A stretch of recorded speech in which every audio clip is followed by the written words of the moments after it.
Hi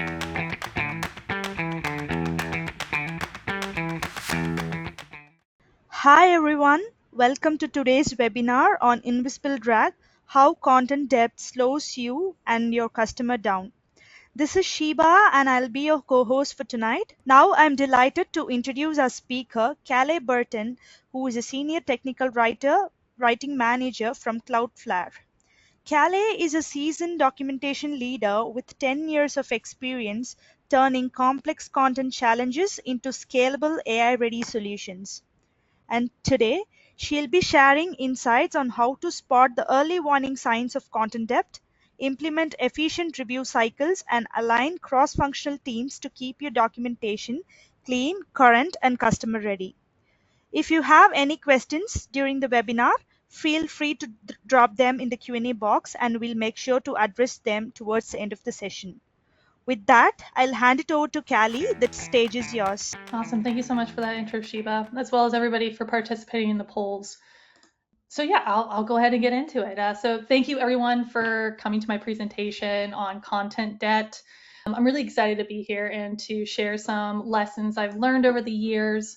So hopefully you can learn from my mistakes or the things that I've picked up over the years so you can avoid or mitigate accumulating a lot of content debt yourself. But first, let me introduce myself. I'm Caley Burton. I've been in the technical communications field for 10 years now. I love it. It's fast paced. It's full of passionate, kind, and intelligent people who really just want to make things better for others, But mostly I really enjoy solving complex documentation issues and customer experience problems pertaining to documentation. So I really like being able to jump into the deep end, ask a lot of questions, figure things out, and then take a step back and think about how we can make change at a system level so that we can, broaden our scope and our impact for everyone. And as a result, I've done a lot of talks over the years, that usually focus on future-proofing your content strategy or teaching folks how to get closer to their customers so that they can make impactful changes that improve the content experience for their customers. And then I also really, really like just talking about docs in general. So when I'm not being paid to talk about documentation, I'm also like volunteering my time to organize the Austin chapter of Write the Docs. So you could just say I'm a big old documentation nerd that thinks about documentation probably too much now that I'm thinking about it, but that's okay. But again, I'm just really excited to be here and talk about content depth with y'all. So today we're gonna dive into the trials and tribulations of content debt. Everyone has it, some more than others. It's just a simple fact of life for content people, right?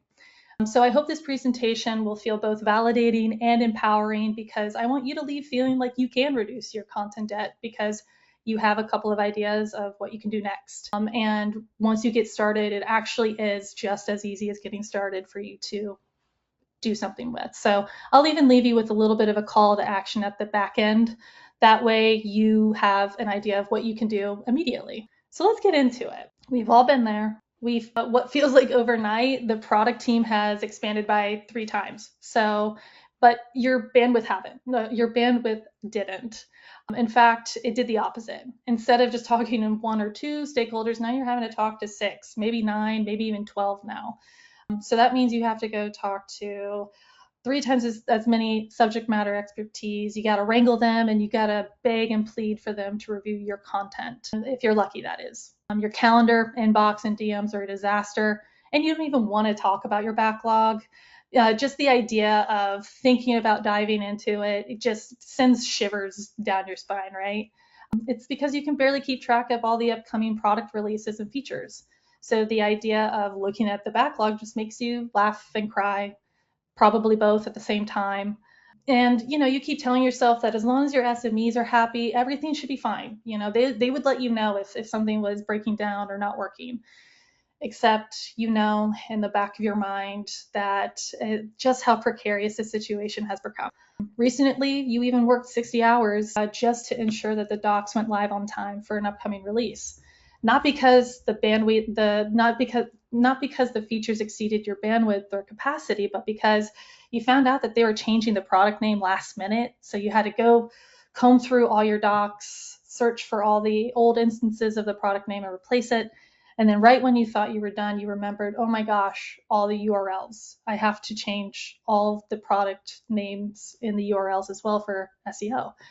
And all your URLs are hard coded. And Lord, that just added on so many more hours to your day. But you got it, you pushed it out. It was fine, that you won't have to go through that experience ever again, right? You worry about the next bug because you're afraid of what it's going to remind you of, what skeleton in the closet you keep trying to push farther and farther into the back of the closet because you don't have time to fix it yet. And every time someone asks you, it's just a simple fix, right? You find yourself bracing because you know it's probably not just a simple fix. And then it happens. All of a sudden, you get an onslaught of feedback from everyone, everywhere. The product owner reaches out. Hey, I don't understand why we're still finding the old product name in the docs. It's just a simple Control F, right? Then he asks you to come through the docs and try to find the product name. Then almost a minute later, you hear from support. This integration guide is killing me, or should I say the customers. I just got out of another escalation meeting, and this guide is the reason. Why haven't we updated it in a year? You feel judged, probably alone, like you're the only person on this documentation island that you own. You think about all the hours you spent hoop jumping behind the scenes, all of the hours at your computer firefighting when you wish you could have just been spending time with your friends and family on the couch watching SNL. All of the nights you slept terribly, all those memories of things of where you put in all the extra time and energy, they just come crashing back. And, everything feels futile. Like the docs are just one big mess and you have no idea what to focus on first or why or when, because everybody needs you to fix something. And if you ever felt this way, this presentation's for you, my friend. Now, if you feel a little bit of tightness in your chest or you feel some tension in your shoulders or you're just going, oh, the horror, I promise you could take a beat and take a breath because this presentation is not going to be as stress-inducing or dramatic moving forward. It's actually just going to be very chill. It's going to focus on actions you can take today and just an overarching guide for how you might move through this. So what is content debt? Content debt is all the little and big things you don't do or you do inconsistently or haphazardly with the docs. The processes, the tools, the support, that support the creation and delivery of the content. It's the things that slow you down when you're creating and maintaining the docs, as well as the things that slow the customer or stop the customer in their tracks when they're using the docs. And here are some examples. That's very much not comprehensive, but it will give you an idea of what we're talking about. For example, it takes you 30 minutes to find a topic in your CMS or your repo because it's so disorganized. Anyone and everyone can modify the structure, and it seems like they do because you can't find any of your topics anymore. On the flip side, for your customers, it's being unable to keyword search for content they need. They search high and low on your website, but before they know it, they're just saying, let me get out of here. I'll just Google it, and they'll see what comes up there. Or it's making customers hop around from one topic to another to explain a concept or complete a task. Before they know it, they're lost in some random topic that has very little to do with what they're actually wanting to achieve. It's every broken link leading to a 404 because you forgot to set up a few redirects, or the knowledge base articles you were linking to were deleted and no one told you. Well, save for the customers that clicked on the links, that is. And it's every topic you haven't looked at in a year, and your customers sure as heck aren't looking at them either, which always makes you wonder why it's still there for you, but you don't do anything about it. You just don't have the time to dig into it, at least not now. Not until a random customer comes across the topic in a search for information to complete another task do they come across a broken link. Then it becomes a problem for you. And you're right back at that square asking yourself, why do I own this topic? No one has looked at it in a year or ever since I published it, but it's still there. And as a result, you still own it. Considering all this, you share the need for more stakeholder investment or more investment into the docs in general. Some folks get it, but you never seem to hold their attention for very long. It's not because they don't care. It's because they're hyper-focused on the software or the hardware they're trying to deliver, right? Customers, support, solution engineers, leadership, they're all yelling at the product team to deliver better experiences and better results in the software or with the hardware. Documentation tends to exist outside of the actual product. Sometimes it's baked into it, but most often it's outside of it. And as a result, it's not the first thing most product teams are thinking about or seeing. And it's also not usually the thing that the customers are typically talking about with product leadership. So it's never the biggest problem until it becomes a super big problem. Content debt is a serious product threat. Bad content experiences can tank a customer's productivity and sour their loyalty. Customers do not want to hunt for information. They do not want to spend 10 minutes finding the correct topic because a company lacks a good taxonomy or metadata strategy. They may deal with it once, but every time you force them to go through the same bad experience or have them run into yet another 404, their capacity to forgive you is greatly reduced. They will abandon the docs completely and just call support. Customer support is an expensive resource for a company. Customer calls can cost anywhere from hundreds to thousands of dollars, and that piles up pretty quickly. And if the customer support rep who is trying to solve this question for the customer relies on your documentation too, they may not be a technical expert in this specific area, they might be running into the exact same issue the customer did when they were looking at the docs, and as a result, not be able to unblock the customer, which is, again, not the greatest experience a customer will have. So I really want to emphasize this. Customers tend to remember who burned them. If the docs put the customer behind schedule or caused the system to go down, the customer is going to remember that when it's time to renew their contract or when it's time for them to start considering a new solution for them to use. They will remember every time you made them late to deploy a key feature or feel dependent on support because the docs were outdated. And all of this pain and frustration costs time and money for everyone involved, including your customer. So what can you do to fix this?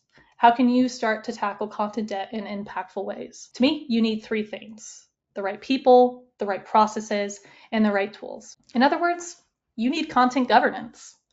Content governance is the orchestrated system of rules, and processes that ensure that content is consistent, high quality, compliant, and effectively managed throughout its life cycle. It's what keeps everyone adhering to content best practices that are sure to deliver great customer experiences. And you can implement or improve your governance system when you tackle a content debt initiative. Because you'll need to do a lot of content review and analysis, you'll quickly understand why you need certain people, processes, and tools in place to help you mitigate content debt so that issues in the future are way less worrisome than they are now. So here's how I tend to approach content debt. I break it into three phases that I like to call knowing, eliminating, and preventing phases. First things first, you're going to need to know your content and your content debt really well. For example, you'll need to know what kind of content debt you have, where all those issues exist, and how many issues there are. And you'll need to be able to account for all these things somewhere. Most folks turn to spreadsheets to help them log all their data about their content, such as freshness, topic count, page views, tags, product name, bugs, you name it. You can basically track and monitor it if you want. And these spreadsheets or databases can easily turn into a content inventory, a single place where you can look at the state of your content and spot trends earlier than if you didn't have an inventory. Other folks have high-powered CMSs or delivery platforms that help them jumpstart some of this work via, say, exporting reports or CSVs, or sometimes they even have some of these dashboards included in their experience. Regardless of your starting point, though, you will need a single resource where you can track important data points about your content. Not only because it will make auditing your content easier over time, but because it will also enable you to draw insights and then take action from them. And with this inventory, you can really capture and review information that matters most to you and your team, whether that's pinpointing content to archive, rolling out a new strategy across your docs, or coming up with a plan to eliminate debt. For example, you can categorize each topic by product, feature, page views, published date, number of bugs, and you will then be able to identify which product has the most bugs and discern if it has anything to do with the fact that you haven't touched the doc in like 3 years.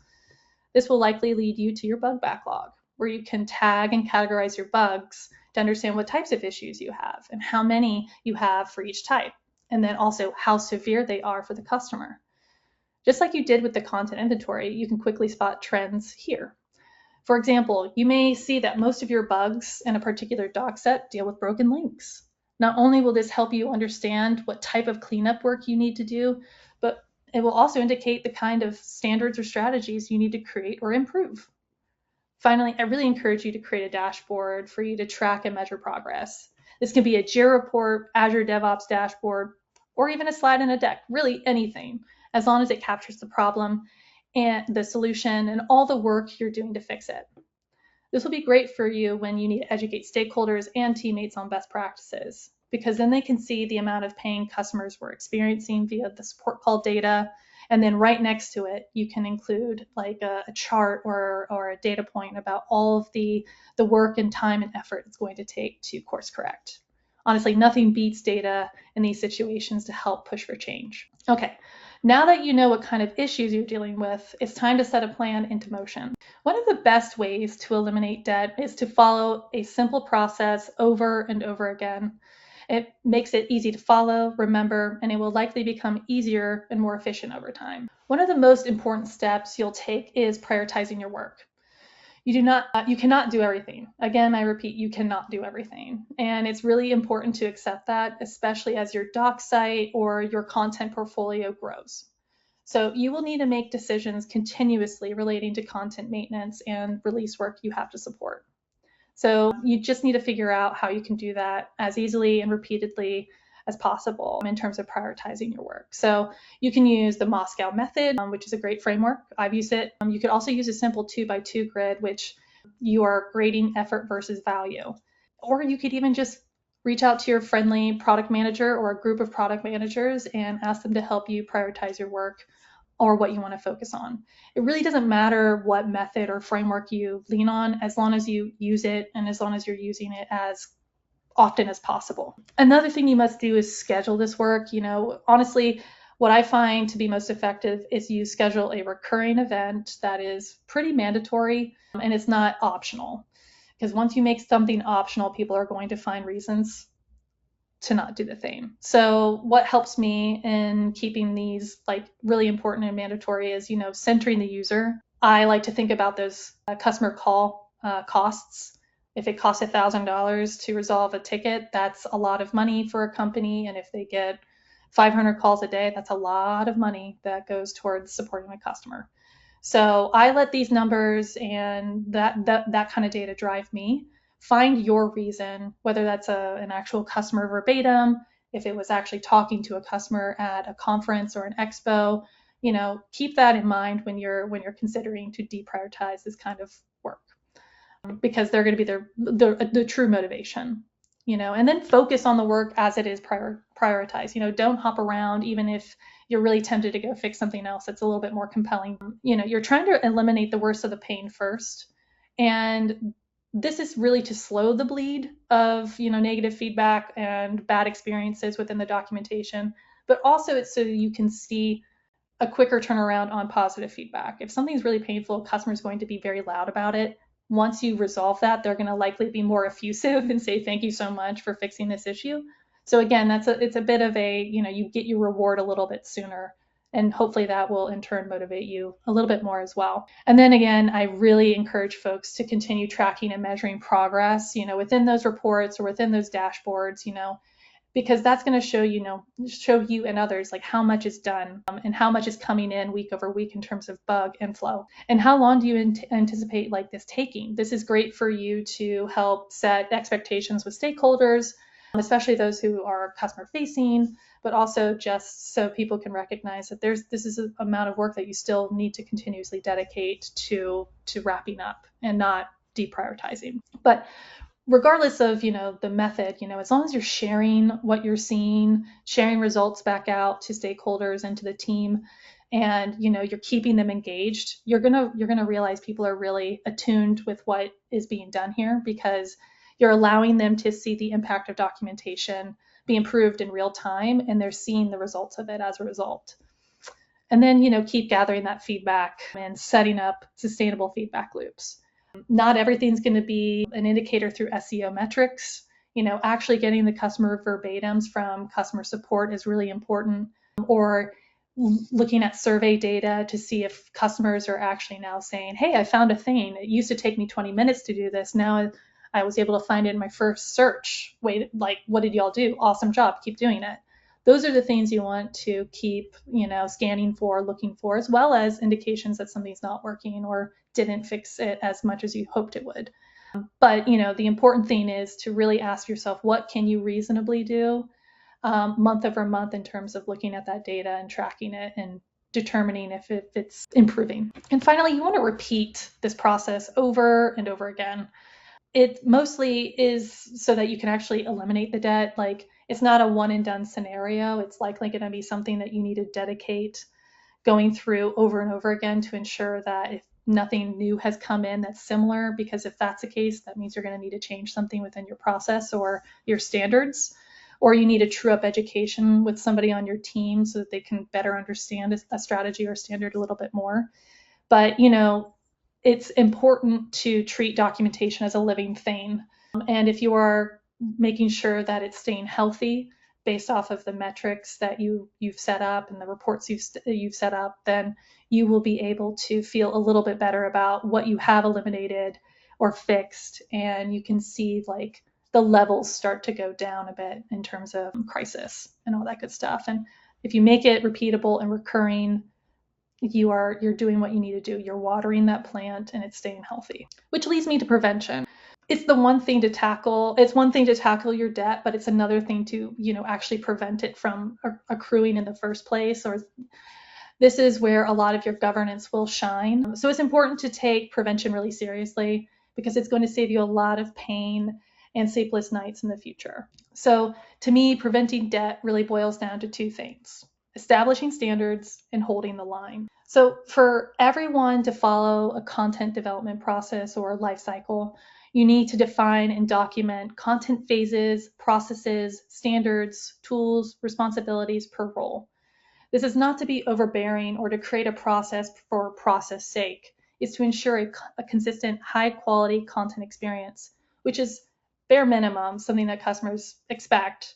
And it's also to safeguard your content operations and ensuring your team can remain as efficient and effective as possible with the limited amount of time that you have to give to the documentation. This will help you know when it's time to archive a topic, when to audit a section of the doc portfolio, and what to do when it's time to create a new content model.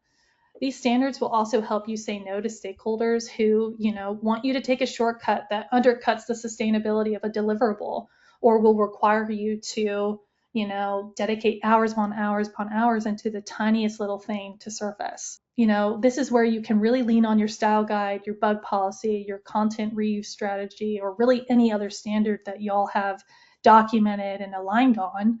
These will help you navigate these difficult decisions as well as conversations. And part of that process is, identifying and defining KPIs for each phase of the documentation lifecycle. This will help you take a lot of the guesswork out of decision making. For example, you will know what is healthy versus unhealthy content based on the certain metrics that you're tracking and, what is indicating something is successful or unsuccessful. You will also know what a bad experience looks like in terms of content and what a good content experience looks like. So these data points will help you know when to act and why. And again, to effectively utilize your KPIs, you really need to be leaning on data reports and dashboards to track your progress and measure those improvements. And again, also be scanning and identifying risks. So these data reports really should be like your best friend. It's something that you should be looking at early, often, and frequently. I can't tell you how many times I've relied on a dashboard to help me understand whether or not we're doing okay, if we're meeting the mark.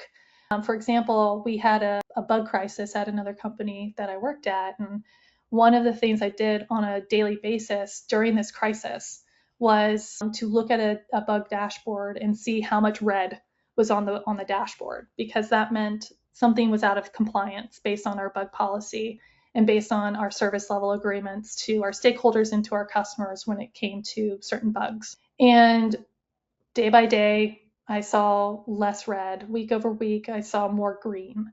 And that helped me recognize, okay, we are doing the things that we need to be doing. They seem to be working. And whenever there was a hiccup in that process, I would obviously reach out and check in to see, hey, is there anything I can do to support you navigate this? For example, is an SME just not responding to you to validate the bug? If that's the case, I could reach out. Say, hey, we're trying to get this critical bug out the door within 7 days. Can you help us? We need you to review this. Does this look accurate? And, it's not something that happens overnight. It's definitely something that happens slowly but surely over time.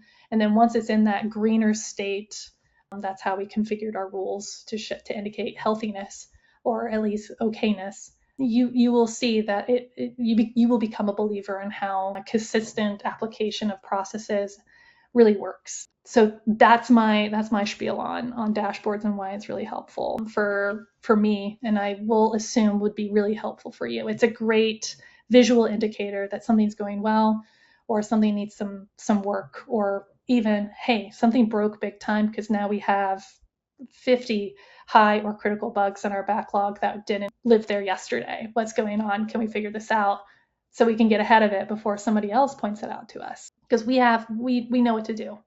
And I think that's the beauty of checking your data or data dashboards. And again, all of this is to say, like, use your KPIs, your SLAs, and your reports to your benefit. It's not just for you to consistently say, this is the way, the only way. It's mostly to say, hey, is this process or tool working for us still? Because sometimes the tech stack gets bloated and it slows you down. And that's when you have to ask yourself, does this really work for our process the way that we need it to work for us now? And if that's not the case, you could say, hey, we need to be, 2 times faster than we are in this phase because we've hit that before previously, and that's helped us stay on track with our velocity. What can we do to fix this? Because now we're really slow. We're running into this issue constantly. Who can help us disentangle this? Is this a tool issue or is this a process issue? And then you can go from there and fix it. So don't feel like because it's written down, it's set in stone completely. Have criteria in mind. Use those KPIs for when you need to adjust a process or a tool because things change. And you know that as content people. Things will always change. And then, as you are tracking your data, obviously, get that positive feedback, use that as a rallying cry and share it with people because it's really important to show how governance and following processes that work really benefit you in a content operations way and benefit the customer. For example, I think a lot of companies celebrate heroics. And while heroics are needed every now and then, on a very rare occasion, they shouldn't be resorted to by default because that is an indication that something is not working or something's not working well. And we need to figure out how to change the way we do things behind the scenes with our tooling or how we engage with our stakeholders, right? So that's something to just consider when you're thinking about the feedback is, hey, this is why this is so successful. We're able to do this over and over again. We have an established norm, and customers are seeing this because we're able to invest in our content. We're able to do the processes in a standardized way that is leading to better outcomes for our customers using our documentation. It's not when we're ignoring things or stuffing everything into the documentation and hoping customers can just figure it out. It's when we can actually coordinate and be super consistent and intentional with what we're giving our customers to be successful. And then again, repetition. You got to repeat this because when you repeat it over and over again, it works. And you find ways to improve it steadily over time as well. It's very good for continuous improvement. It's very good for checking and adjusting. It's very good for ensuring the data makes sense and keeping yourself accountable. But you might be thinking, Caley, this is all fine and good to talk about, but you haven't met my stakeholders. My stakeholders have a lot of thoughts, opinions, and a lot of those thoughts and opinions don't really align with best practices for content. That's true. There are those folks out there. But I will say this, that as a content expert, you should feel empowered to speak on behalf of the customer and the documentation experience. even if you don't hold the decision rights. I promise you, I get it. I've been the only tech writer in a room before. I've been, and I am typically the only writing manager in a room with product leadership and engineers and, VPs, directors. I get it. It can be really difficult to be the only person representing the documentation experience. And there are power dynamics at play as a result, right? But through those conversations and experiences, I've learned that there are ways to say to stakeholders that push back or push for things that are just not effective or will leave you kind of holding the bag of a lot of content maintenance over the years. And here are some things that I've learned to become comfortable saying. This one is likely going to be the hardest for some people to learn, but it's really worth it.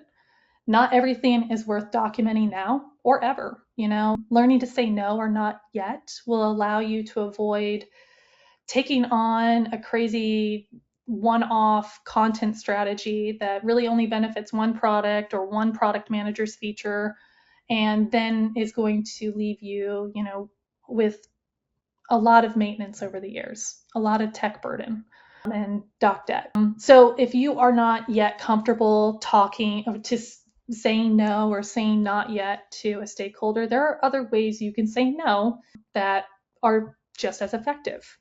One thing is, let me add that to the backlog and then follow your prioritization policy. Another is, this is the bug policy, we'll process it accordingly. Another is, this doesn't adhere to the style guide, we need to stay consistent for our users, I'll document it this way instead. It's not about starting fights or following a process that is not working great and you're just not listening to feedback. It's not about those type of fights, right? It's about delivering the best content experience to your customers. And as a doc expert, you have tons of insights into what works and what doesn't work, and you likely have the data to back it up. So I just want to, reiterate that your expertise matters, even if it doesn't feel like it's heard. It's still something that you should say, hey, this isn't going to work very well for customers. And, some of you probably have awesome stakeholders too, like, stakeholders who are down to collaborate or listen or jump in a call with you and just, hear what you're seeing or understand exactly what your experience is like and why it's difficult for you to turn something around so quickly. For those stakeholders, thank them, let them know how much it means. And, send them small updates on results that you're seeing, because they're going to love seeing how customers react, especially if it's positive, especially if it shows like how important the documentation is for them to self-service or for them to troubleshoot something or just understand a concept better. So continue to invest in those relationships, because those stakeholders get it. They're going to advocate for you. It's possible they'll go to bat and say, hey, we need more we need more tech writer headcount because, Stacy can only do so much and we're asking a lot of her, and we want to also tackle this content maintenance burden that she's dealing with, right? Or, they might help you develop automation tools or recommend tools that they've seen out on the market. They will also likely evangelize content standards and why what you're proposing or what you're trying to safeguard actually makes sense for the product and the product experience. And, they might even say no, not for you, but for the product experience and for the customer. So it's really important to nurture the relationships that, for stakeholders that show up and get it. So I want to leave you with a call to action. You've heard me talk about what works for me and my teams, or what has worked in the past in terms of tackling and preventing content debt. So I'm going to leave you with a 3-step starter plan if you're finding yourself saying, I wonder what I should be doing right now, or I don't even know how to get started because it's just so much. Or if you're a pro at this, here's some things that help me help others get started. So this week, I encourage you to talk about your content debt with someone on your team or on the product team. It doesn't have to be a presentation. It doesn't have to, be this big spiel or a business case. It just has to be you saying something like, hey, I'm starting to get really concerned about the content debt we've amassed.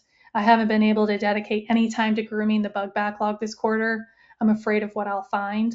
and then see where that conversation goes. You'll be surprised probably how quickly someone wants to get into solution mode with you, or even just ask you a little bit more about your experience, what you're facing, so that they could better articulate and advocate for you. Next, I encourage you to review your bug backlog, even, no matter how scary it is.